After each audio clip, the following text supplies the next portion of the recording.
ನೋಡಿ, ನಮಸ್ತೆ. ನನ್ನ ಹೆಸರು ಗುರುದತ್ ಅಂತ. ನಾನು ಈ ವರ್ಷದ ಅಂದರೆ ಈ ಶೈಕ್ಷಣಿಕ ವರ್ಷದ 2026-27 ಶೈಕ್ಷಣಿಕ ವರ್ಷದ SSLC ವಿದ್ಯಾರ್ಥಿಗಳಿಗೆ 10th standard Karnataka state board ವಿದ್ಯಾರ್ಥಿಗಳಿಗೆ Kannada, English, maths, science, social 5 ಸಬ್ಜೆಕ್ಟ್ಸ್ಗಳನ್ನು ಟೀಚ್ ಮಾಡಬೇಕು ಅಂತ ಇದ್ದೀನಿ. ಓಕೆ, ಸೊ ನಾನು ಟೀಚ್ ಮಾಡ್ತಿರೋದು ಇಂಗ್ಲೀಷ್ ಮೀಡಿಯಮ್, ಆಯಿತಾ. ಆದಷ್ಟು ಕನ್ನಡದಲ್ಲೇ ಟೀಚ್ ಮಾಡೋಕ್ಕೆ ಟ್ರೈ ಮಾಡ್ತೀನಿ. ಆದರೆ ಕನ್ನಡ ಮೀಡಿಯಮ್ ಅಲ್ಲ, ಇಂಗ್ಲೀಷ್ ಮೀಡಿಯಮ್ ಟೀಚಿಂಗೇ ಮಾಡೋದು ನಾನು. ಕನ್ನಡ ಮೀಡಿಯಮ್ ನನಗೆ ಬರೋಲ್ಲ, ಇಂಗ್ಲೀಷ್ ಮೀಡಿಯಮ್ದೇ ಮಾಡೋದು. ಆದರೆ ಆದಷ್ಟು ಕನ್ನಡದಲ್ಲೇ ನಾನು ನಿಮಗೆ ಹೇಳ್ಕೊಡೋಕ್ಕೆ ಪ್ರಯತ್ನ ಪಡ್ತೀನಿ. ಓಕೆ, ಆದರೆ ಕೆಲವೊಂದು ವೀಡಿಯೋಗಳು ಇಂಗ್ಲೀಷಲ್ಲಿ ಇರ್ಬೋದು, ಆಯಿತಾ. ಈ ವಿಡಿಯೋ ಅಥವಾ ಆನ್ಲೈನ್ ಟೀಚಿಂಗ್ ಮಾಡುವ ಉದ್ದೇಶ ಏನಂದರೆ ಹೆಚ್ಚು ಮಕ್ಕಳಿಗೆ ಇದು ಉಪಯೋಗ ಆಗಲಿ ಅಂತ, ಆಯಿತಾ. ಸೊ ನಾನು ಇರೋದು ದಾವಣಗೆರೆ. ಸೊ ನನ್ನದು ಕೋಚಿಂಗ್ ಸೆಂಟರ್ ಇದೆ ದಾವಣಗೆರೆಯಲ್ಲಿ, ಗುರುದತ್ ಅಕಾಡೆಮಿ ಅಂತ, AVK ಕಾಲೇಜ್ ರಸ್ತೆ, ದಾವಣಗೆರೆ. ಇಲ್ಲಿ ರಂಗ್ ಮಹಲ್ ಅಂತ ಒಂದು ಬಿಲ್ಡಿಂಗ್ ಇದೆ. ಸೊ ಅಲ್ಲಿ ನಮ್ಮ ಕೋಚಿಂಗ್ ಸೆಂಟರ್ ನಡೀತಿರುತ್ತೆ.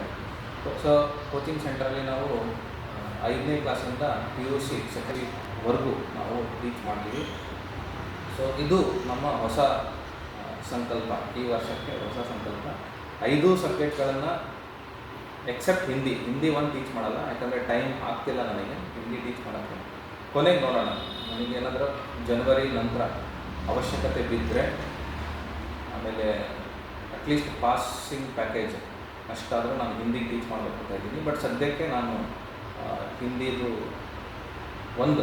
ಒಂದು ಬಿಟ್ಟು Kannada, English, maths, science, social ಈ 5 ಸಬ್ಜೆಕ್ಟ್ಸ್ಗಳನ್ನು ನಿಮಗೆ ಸಂಪೂರ್ಣವಾಗಿ ಟೀಚ್ ಮಾಡ್ತಾಯಿದ್ದೀನಿ, ಆಯಿತಾ. ಸೊ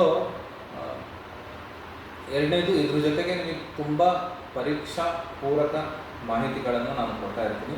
ಮತ್ತು ಸ್ಟಡಿ ಟೆಕ್ನಿಕ್ಸ್ ಇರ್ಬೋದು, ಮೆಮೊರಿ ಟೆಕ್ನಿಕ್ಸ್ ಇರ್ಬೋದು, ಪ್ರಿಪ್ರೇಷನ್ಸ್ ಮಾಡೋದಿರ್ಬೋದು, ಟೈಮ್ ಟೇಬಲ್ಗಳನ್ನು ಮಾಡ್ಕೊಳ್ಳೋದಿರ್ಬೋದು, ಹೇಗೆ ಪ್ಲ್ಯಾನ್ ಮಾಡ್ಕೋಬೇಕು ಇಡೀ ಶೈಕ್ಷಣಿಕ ವರ್ಷವನ್ನು ಅಂತ ಇರ್ಬೋದು. ನಾನು ಈ ಸರ್ತಿ ಸ್ವಲ್ಪ ಮುಂಚಿತವಾಗಿ ಶುರು ಮಾಡ್ತಿರೋದ್ರಿಂದ ನಮಗೆ ಸ್ವಲ್ಪ ಟೈಮ್ ಇದೆ. ಅಂದರೆ ತುಂಬ ಅವಸರವಾಗಿ ನಾವು ಟೀಚ್ ಮಾಡೋ ಅವಶ್ಯಕತೆ ಇಲ್ಲ. ನಮಗೊಂದು 6-7 ತಿಂಗಳು ಟೈಮ್ ಇದೆ. ಸೊ ಸ್ವಲ್ಪ ಪೂರ್ವವಾಗಿ ನಾನು ಶುರು ಮಾಡ್ತಿರೋದ್ರಿಂದ ನಾವು ಸ್ವಲ್ಪ ಆರಾಮಾಗಿ, ಡೀಟೇಲ್ ಆಗಿ, ಸ್ಲೋ ಆಗಿ ಹೋಗ್ಬೋದು. ಓಕೆ, ಸೊ ಹೀಗೆ ನೀವು ನಿಮ್ಮ ಸ್ನೇಹಿತರಿಗೆ ಇದರ ಪರಿಚಯವನ್ನು ಮಾಡಿಸಿ. ನನ್ನ ಹೆಸರು ಗುರುದತ್ ಅಂತ. ನಾನು ಸುಮಾರು ಕಳೆದ 10 ವರ್ಷದಿಂದ ನಾನು ಟೀಚ್ ಮಾಡ್ತಾ ಬಂದಿದ್ದೀನಿ. ಒಳ್ಳೆಯ ರಿಸಲ್ಟ್ ಸಹ ಬಂದಿದೆ ಮಕ್ಕಳಿಗೆ. ಸೊ ನಿಮಗೆ ಅದ್ರ ಬಗ್ಗೆ, ಟೀಚಿಂಗ್ ಬಗ್ಗೆ, ನಾವು ಹೇಗೆ ಟೀಚ್ ಮಾಡ್ತೀವಿ, ಅದು ನಿಮಗೆ ಅರ್ಥ ಆಗ್ತಿದೆಯಾ ಅನ್ನೋದು ನಿಮಗೆ ಮುಂದೆ ಹೋಗ್ತಾ ಗೊತ್ತಾಗುತ್ತೆ. ಈಗ ಅದ್ರ ಬಗ್ಗೆ ಜಾಸ್ತಿ ಹೇಳೋ ಅವಶ್ಯಕತೆ ಇಲ್ಲ, ಆಯಿತಾ. ಆದಷ್ಟು ನೀವು ಹೆಚ್ಚು ಪೋಷಕರಿಗೆ, ನಿಮ್ಮ ಸ್ನೇಹಿತರಿಗೆ ಇದನ್ನು ತಲುಪಿಸಿ. ಮತ್ತು ನಾವು ಎಷ್ಟು ಮಕ್ಕಳಿಗೆ ನಾವು ಸಹಾಯ ಮಾಡೋಕ್ಕಾಗುತ್ತೆ ಅಷ್ಟು ಮಾಡೋದಕ್ಕೆ ನಾವು ತಯಾರಾಗಿದ್ದೀವಿ. Okay, so welcome you all. Thank you.